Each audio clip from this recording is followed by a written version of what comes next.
Hey everyone, I'm Deepak, founder of pmcurve.com and author of the book Tech Simplified for PMs and entrepreneurs. In this video, we are going to tackle a very interesting question that PMs will get when they are trying to build AI or ML products, which is, are supervised models relevant in the era of large language models? Now, there is a common perception among people who have not built like data science products, which is majority of the company, that LLMs can do everything. And this perception is getting fed because a lot of AI influencers are putting a lot of things on social media. People are reading them and they have this feeling that large language models are the ultimate cure. They can do anything, they can sort of predict anything, and they can do everything. Now, the reality is large language models, as the name suggests, language models, they're very good at natural language tasks. So for example, when I'm saying something that I need to learn about Python, it can like literally understand just the way we humans understand natural language, right? So you go to ChatGPT, you go to Google Bard, you go to Llama. All of these have sort of been trained on large corpus of natural language data.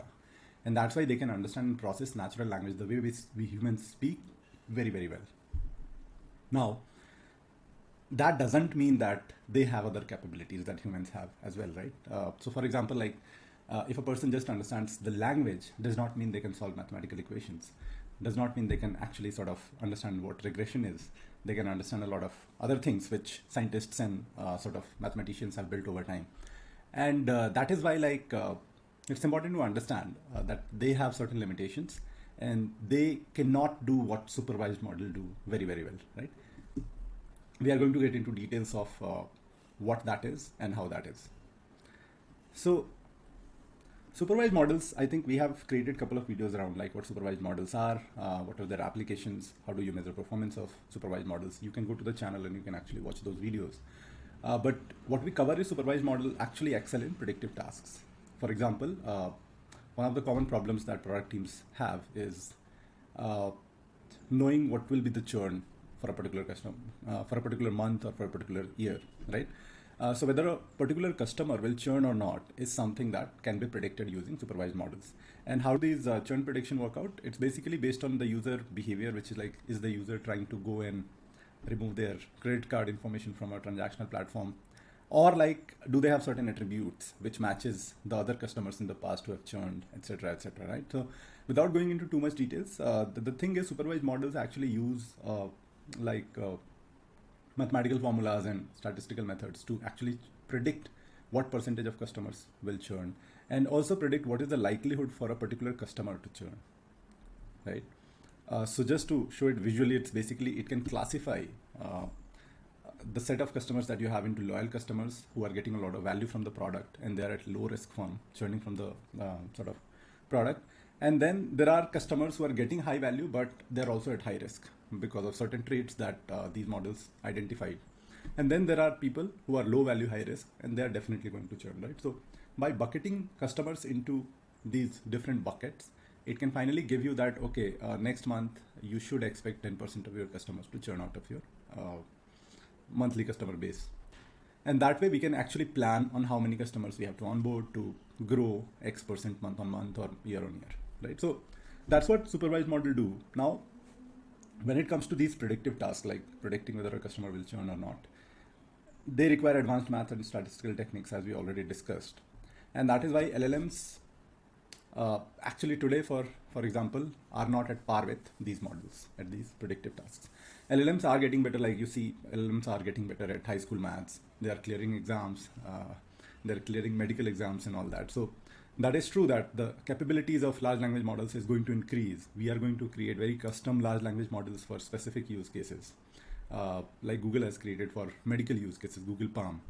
But at the same time, the reality today is that like their supervised models are easier to build and actually perform better at predictive tasks than large language models. Now LLMs will keep getting better, so just keep a track on that.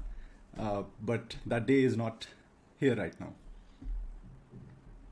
Now, there are other tasks, like we said, that churn prediction is one of the tasks. There are other tasks, like if you have small data sets, like if a new customer got onboarded in your company with the credit card and you're a credit card provider, you want to detect whether there is fraud in the account for the customer or not, right? And that fraud detection usually happens through anomaly detection, and then there are other algorithms.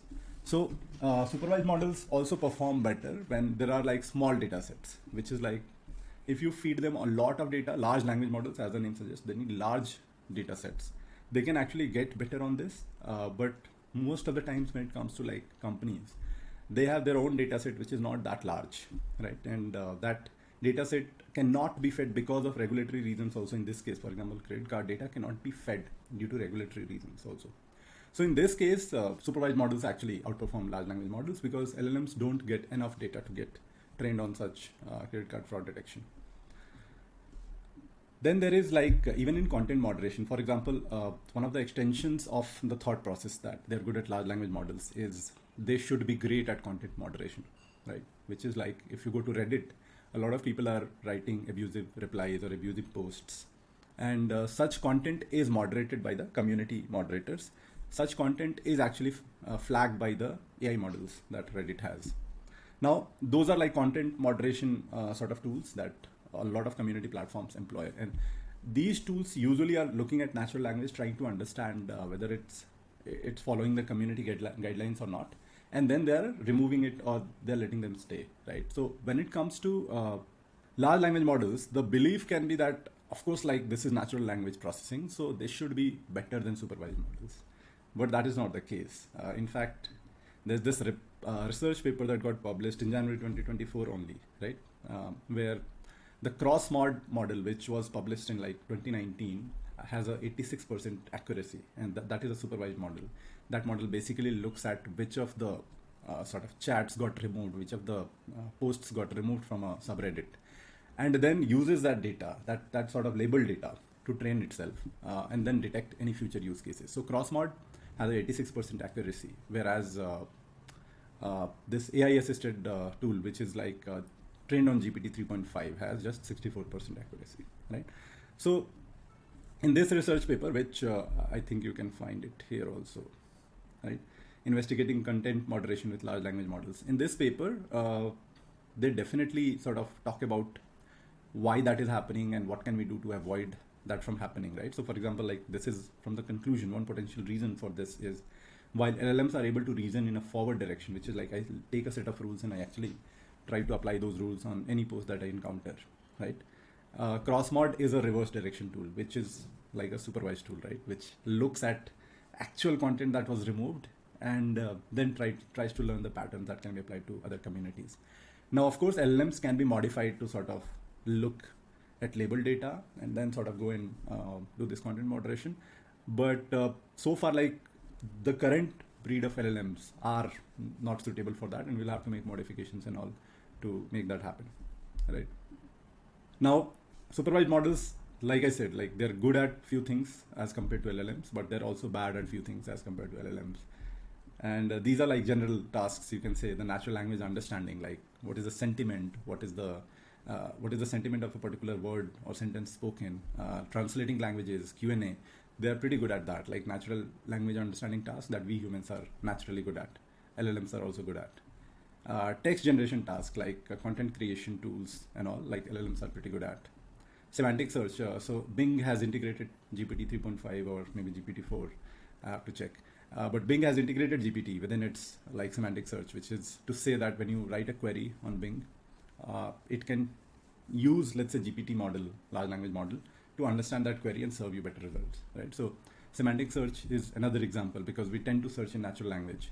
Speech recognition, like when I'm speaking, it can actually recognize what I'm speaking. Voice to text translation is much better for large language models. GPT or like OpenAI has launched Whisper. And then general chatbot bots are actually like LLMs actually do better job in general chatbots. So, so far, like we have seen that there are like advanced tasks like churn prediction, statistical modeling, where supervised models are better than large language models. There are natural language tasks where large language models are better than supervised models. But a good question to ask could also be, what if you combine both? So let's take an example of churn prediction, right? So in churn prediction, one of the key things that churn models need to get trained on is when a customer is leaving a review, subjective review, how does the model understand that? So LLMs are pretty good at classifying, like we said, sentiment analysis. So LLMs can actually classify the natural language feedback from users as positive, negative, and neutral. And then this can be fed into supervised models to predict churn better, right? So LLMs can be used to actually classify and label data well, and that label data can be fed into supervised model to predict churn better. So that's one of the cases where you can bring both together, and actually the result can be much more better than the result from one of the tools, right? Another is like if you go into domain specific tasks, like if you are trying to analyze a legal document. Now legal document will have a lot of words which are not very prevalent in common text literature. And because large language models are trained on common text across the internet, they might find it difficult to analyze a legal document, right? So what you can do is you can actually take a large language model and actually sort of give it more labeled dataset training, which is like more of a supervised training, and then create a combination of sort of supervised plus LLM training to analyze this legal document, right? So finally, like, so that's basically the, I would say that's the summary of it. Rather than thinking whether LLMs or supervised, you should look at the task, try to see the literature around the task on whether like people have done some research around supervised models, people have done some research around LLMs on these tasks, and then take a call, because most of the scientific community, data science community, is actually currently testing LLMs against the traditional models like supervised models, and you can get a good amount of literature around that to actually make your task easier. So definitely do that. And the second and final consideration that I would put is actually the cost, because cost is very important for any company that is using AI ML models. And the current cost of LLMs is actually quite prohibitive, right? So think of like Google. Google definitely benefits a lot if it integrates LLMs into its search. But if you look at the estimate from Morgan Stanley, this is like in March or April 2023, they provided this. And they said that if a ChatGPT like AI handles half of the queries, right, with 50 word answers only, which is token generation is only like 60 tokens, 50 words, it will lead to a 6 billion yearly cost increase for Google. Now Google has a you can say like Google makes profit of around 60 billion. So this eats away into its profit when it comes to search business. And I'm saying if you integrate it to all the queries and like you increase the number of words per answer, because there could be questions where the answers cannot be just 50 word answers. This can further increase, right? So there is a lot of cost associated with using large language models, and that is something that you should definitely research before even investing into it, because you might be able to create a better sort of solution, but then the cost of it can kill the entire project, right? So definitely do that.